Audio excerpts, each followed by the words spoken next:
Hello, welcome to the series of AI videos. This video is under the hood of NotebookLM, which is the RAG, Retrieval Augmented Generation. Okay, so let me first show you this cool app of NotebookLM, right? If you are not aware, basically, if you go to this notebooklm.google.com, right, you'll see something like, let me click on some featured notebooks, right? So it basically has some sources, right? So it has some sources of data, right? And what it generates is like, some audio or a video, right? Some document, right? Or it can also generate like a mind map, right? Or it can also generate flashcards, okay? So it does all that, okay? Uh, isn't that cool? Okay, so you'll also see some different some text, it retrieves some information that is relevant from all these documents. Okay, so this is one interesting application. Okay, or if you have already heard about RAG, right, retrieval augmented generation, right, one cool technique in generative AI. Okay, so which is what we're going to see today. Okay, so what is the motivation? Okay, so it addresses the hallucination. I mean, if you have heard about hallucination in generative AI, right? It makes things up, right? So to stop that, right, you basically specify documents, right? Like we showed in NotebookLM, right? So it does a grounding truth based on these specified documents, right? It doesn't hallucinate. Okay. Other thing you might have heard as a limitation of generative AI is a cutoff date of training data, right? These LLMs get trained like year ago, couple of years ago, right? And then they get deployed, run for uh, some time, right? There is a cutoff date of this data on which they are trained, right? So to eliminate that, you can basically provide up-to-date information from your documents, right? The third motivating factor here is you bring your proprietary data to LLM, right? So because you have some knowledge in your data, right? Which is not there in LLM because LLM didn't see your proprietary data, right, while it was trained. So you add that external knowledge to LLM, right? Which is basically a value add, right, that you did, and you stay ahead of your competition with your uh, proprietary data and some knowledge or intelligence that is there in your data. Okay, and the privacy, it protects the privacy of your data because no one else can see it, right? It's something that you keep to yourself. Okay, this RAG also makes the LLM lightweight and cheap, right? So we may not see all the details in this video, but that's an important motivating factor here, right? And I mean, as you can see, right, it's very easy to add and remove data sources, right? So we saw this notebook LM, right, which was on globalization, right? So it basically used some sources, right? On this left hand side, it used some 30 sources. Now, if I go to secrets of the super agents, right, it has some different data sources here.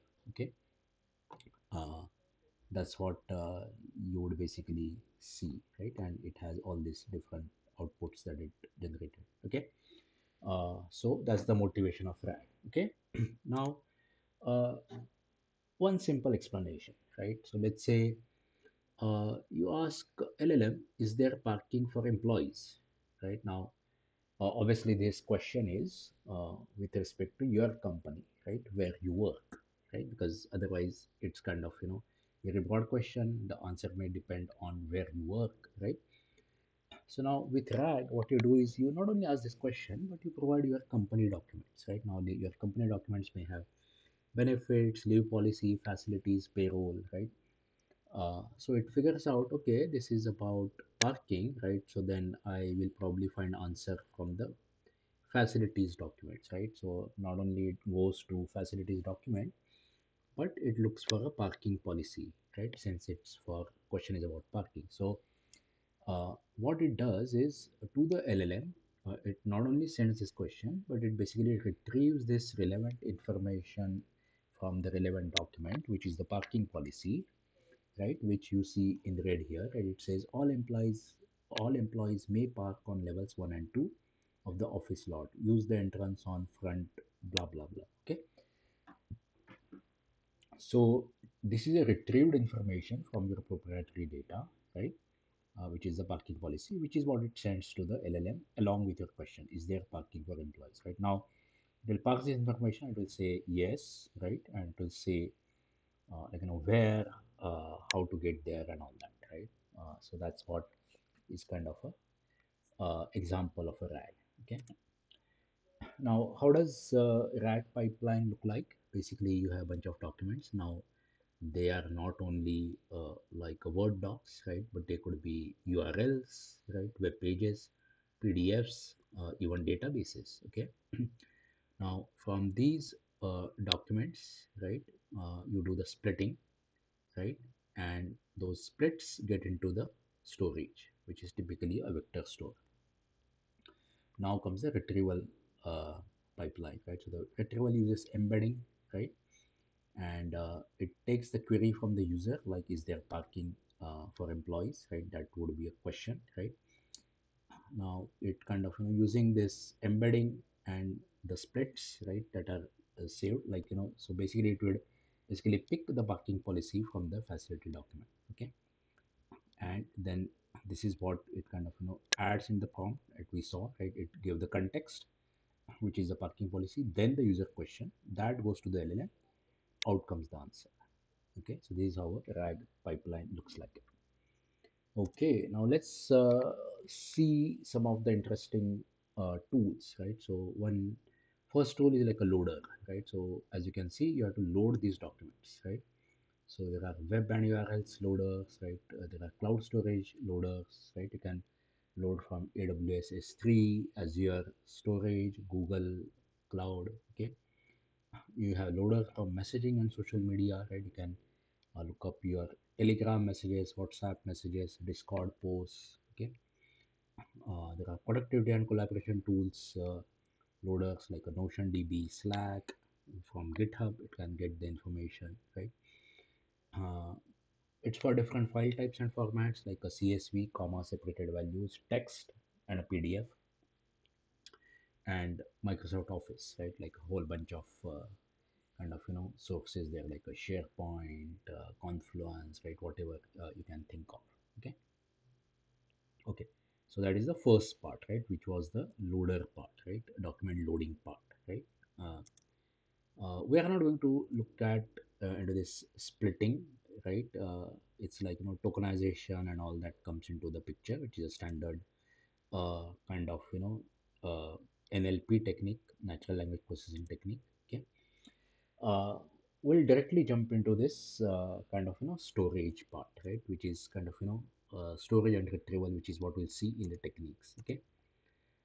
So the first important technique is VectorDB, right. uh, some cool techniques like a Chroma DB. It has a client. From the client it will create collection, right, and it will query on those collections, right. It will retrieve the documents from the answer that you got. Okay. uh, Langchain has a module called vector stores, right.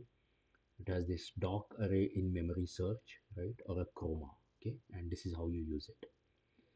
Langchain has like fully sort of functional chains for this, like a retrieval QA with source.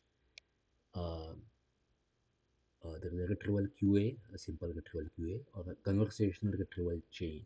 Okay, uh, and from an interesting technique perspective, there is a Langchain indexes uh, where there is a vector store index creator. Okay, so it creates an index on this vector store that you can query efficiently. Okay, you can develop complete chatbots using these techniques, and I've given some pointers to my GitHub code, right? So let me kind of go to my GitHub and show you that.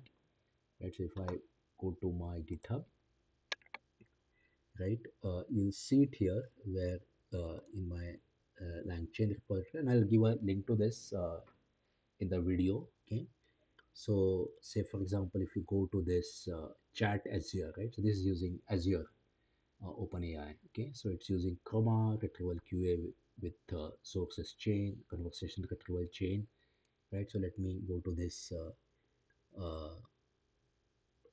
chat with your data, right? And there I go to this chat Azure, you'll see that. Okay, so you'll see all this complete code listing there, right? If you go this Q&A, right, how you can do question answer with your data, you'll see that, right? So this is kind of a diagram from there. Okay.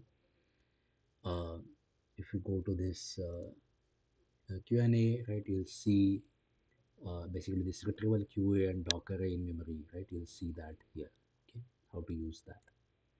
Okay, now this simple Chroma, right? You can see in this Chroma rag. So if you go to this Chroma rag, uh, you will see how to use this Chroma rag there. Okay. Okay. So some important use cases, right? Like querying a PDF document, right? Like I have a resume and I want to query it, right? So again, if you go to my resume IPython notebook, you'll see that, right? So again, what I've done is I just picked my resume, right? This is my resume, right? You kind of make this, and what is this person's education? Okay, so it said that okay, he has a B.Tech from IIT Bombay, MS from Georgia Tech, right? Like cool, right? And I ask all these different questions. What is this person's name, right? It figured out this is my name, right? Uh, Cities that listed here, right? So it clearly said, oh, I'm from Pune, right? I lived in Portland.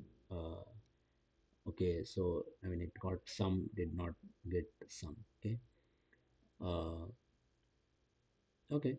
So that is querying a PDF document, right? A complete use case, right? Now, I have also put like an interesting use case of a resume screener, right? And you can look it up. But the idea here is that, okay, first you get a resume, right? So basically it's a PDF resume, right? So you need a PDF loader, right? Then you get a job description. It's a text, right? So you get a text loader, right? Then I'm using a vector store index creator, right, on resume as well as this job description. Okay, and that's what you'll see here, right? So I got a job description loaded, resume got loaded, right? Created the vector store indexer on this, right? Then you can like see like what is there in job description. You can query that, right? You can query the resume, like does he have masters, right? I mean, which was like one of the requirements in the job description, right? What are the skills that I have, right?